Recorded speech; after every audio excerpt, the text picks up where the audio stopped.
Retired Air Force Lieutenant General turned birther movement leader at one time and Tea Partier, Thomas McInerney,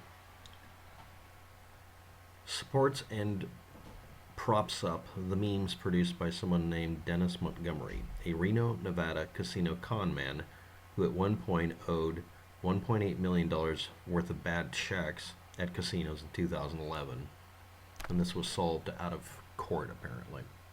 He was a software designer and a failed military contractor.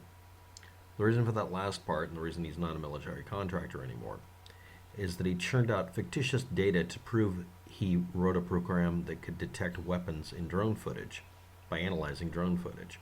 If any of you are not aware of that, that's the enhance thing. He actually got some people fooled enough. But at one point, it prompted the Bush administration in embarrassing themselves by deciding it was appropriate to shoot down French passenger airplanes that the software had just randomly picked as being a source of weapons without specifying what kind.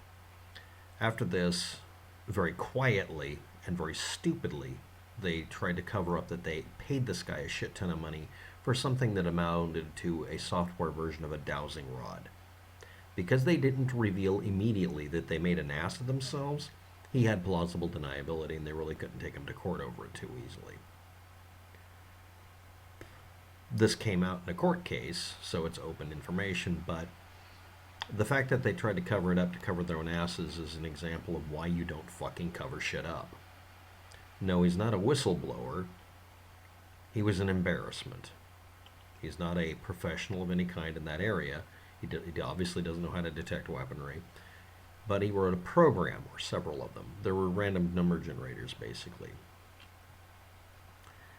He then claimed to create a program called Hammer, a supercomputer, or just Hammer the program. It's changed from supercomputer to program to algorithm to virus to... It's everything it needs to be, whatever he's selling at that moment. To detect, for Joe Arpaio, him being conspired against by a federal judge, the Justice Department, and Eric Holder.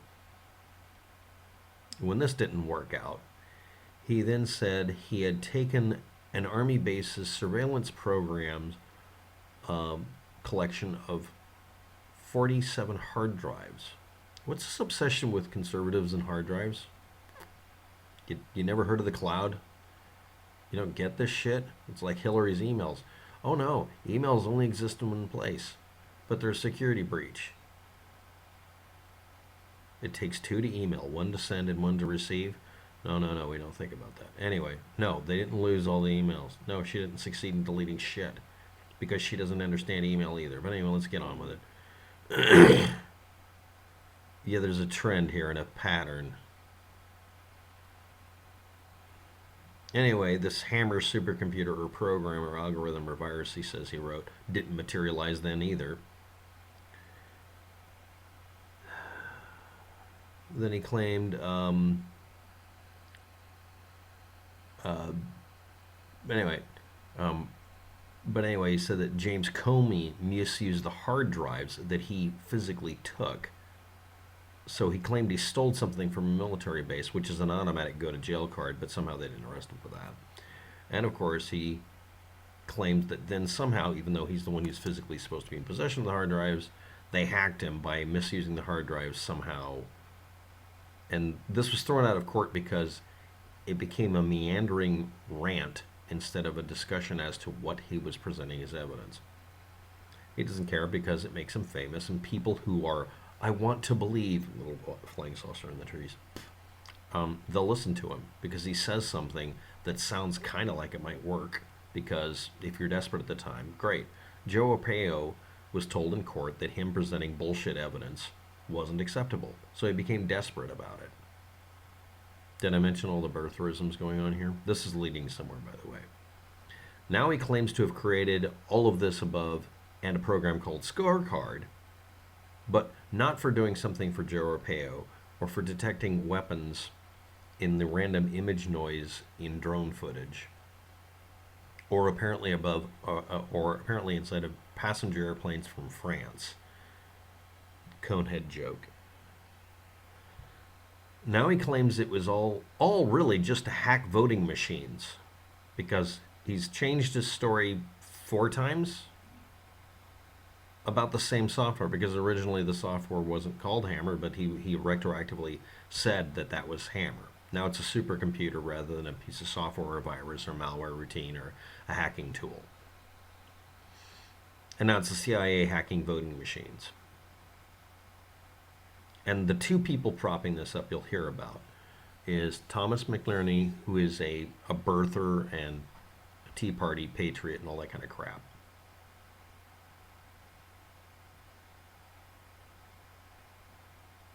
Just contrarianism, that's all. And if they want to be able to maintain their retirement money flow, they just appeal to everybody's worst basal ganglia instincts and exploit them. I'm sure they have GoFundMes or something like that. Anyway, Pamela Geller, some gadfly who is politically and ideologically driven, said this software was used in the 2019 Kentucky governor's race. But the guy who said he wrote this only called it something like a hacking utility very recently, and before that he said it was only useful for detecting weapons and drone footage, or apparently detecting if you're being conspired against by James Comey or the Justice Department or Eric Holder or federal. It's a really interesting mix of things here.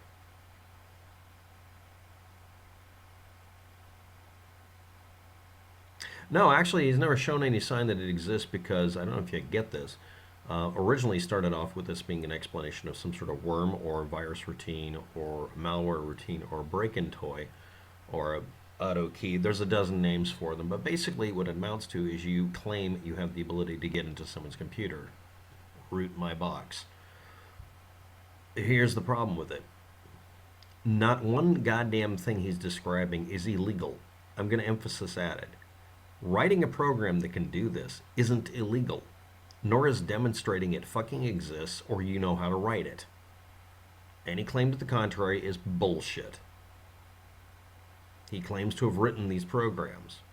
If the Justice Department and everybody else says it doesn't exist, they can't take him to court for making a program and saying that they used it. They can just say, we didn't use it, but hey, cool program, can we have it? Can we use it? We'll pay you. That's what they do when you write a really cool program.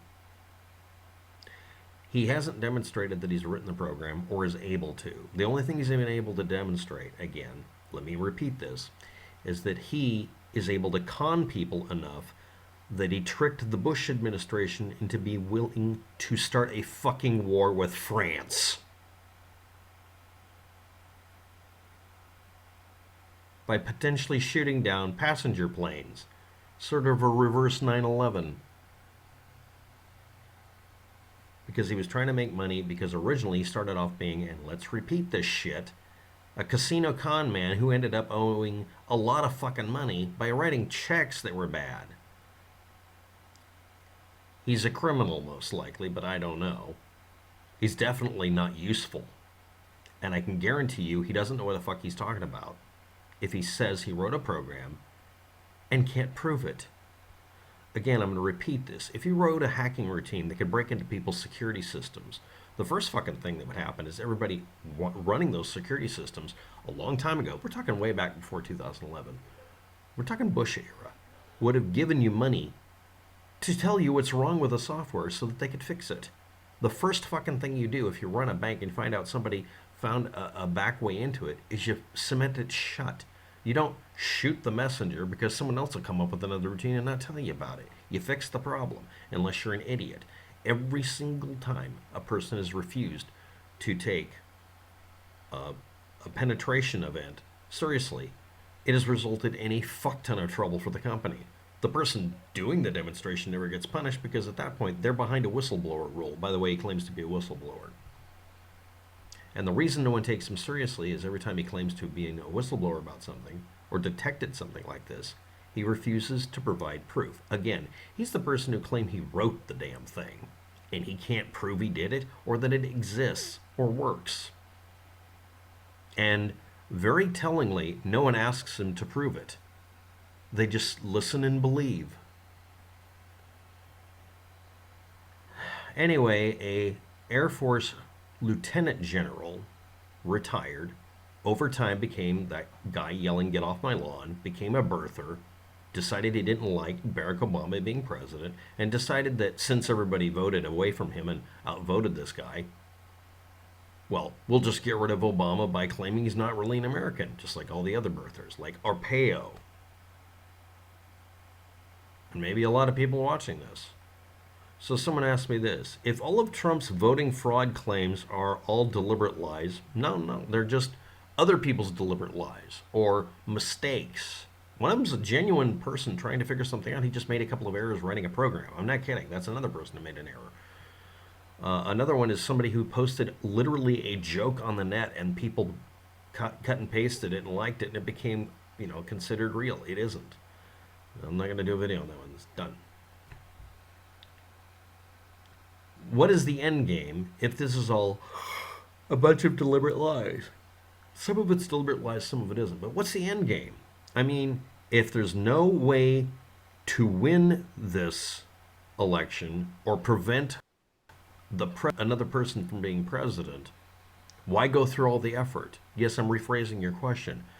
If you couldn't keep Barack Obama from becoming president because every state certified he was voted in, why go through the effort of spending, some people have spent a decade constantly trying to prove that Barack Obama is from Kenya? That's what I'm responding with. Seems like everything is a colossal waste of time if there's no truth to these claims. Yes, I know that. Welcome to my fucking world. This is what makes me think they might know something we don't. He's specifying Trump and some specifics, but it doesn't matter. The equation is the same. The more effort a person puts into something, the less likely they are to drop it, no matter how unuseful it is, no matter how much of a waste of time it is. It's the sunk effort fallacy or something. I've been working on this for years. 9/11 was an inside job because thermite's an explosive. Basic principle is not true. Thermite is not an explosive. Well, I'll invent a Wikipedia page and create a thermite that is. And then it gets thrown out. So they find thermetic materials, which sounds about right, and they decide to create nanothermite, an actual fucking Wikipedia page, which should be removed because it doesn't fucking exist.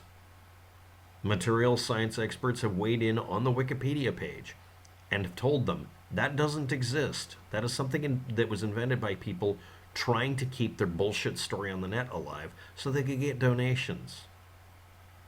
And the funny part is some of the citations led to companies that stated flat out, we didn't make anything nano scale anything. We make thermite. It's just thermite. Under space conditions, it could be a propellant, but it's not an explosive. Well, propellants and explosives are the same thing. Right. Talk to anybody who reloads ammunition and talk about how they're loading explosives to drive a propellant, to be propellant. There's a difference. There's a big difference. So if all of these claims are deliberate lies or just screw-ups, what's the end game? There isn't one. That's the thing that's important about this. If someone is saying shit that's irrational, stop assuming that they have a rational thought as to an outcome or even the relevance of the process or whether they give a shit about the waste of time. Trump is a birther. He is intimately aware of the fact that if you create a meme and if you create a lie and tell it often enough, it will become someone's trutherism. The whole point of this is so that in 4 years he can run again by having a bunch of contrarians vote for him. He's betting on it, literally. He may need it because honestly, if he doesn't have the shield laws that you get when you're a president, he may have to pay a fuck ton of money because he owes at least $300 million to one bank, and God only knows how much to everybody else because he won't even admit he has taxes that he had to pay at one point, or more accurately, didn't. Do not assume a zealot has a rational reason for doing what they're doing. He is pumping up his base. A cult. Now, if you don't like hearing that, I'm sorry, but that is literally what he is. He's a birther. So is this Air Force Lieutenant General. Hell, the other guy might be. That kind of crap doesn't die, no matter how contrarian or stupid it is. Thanks for watching. Good day.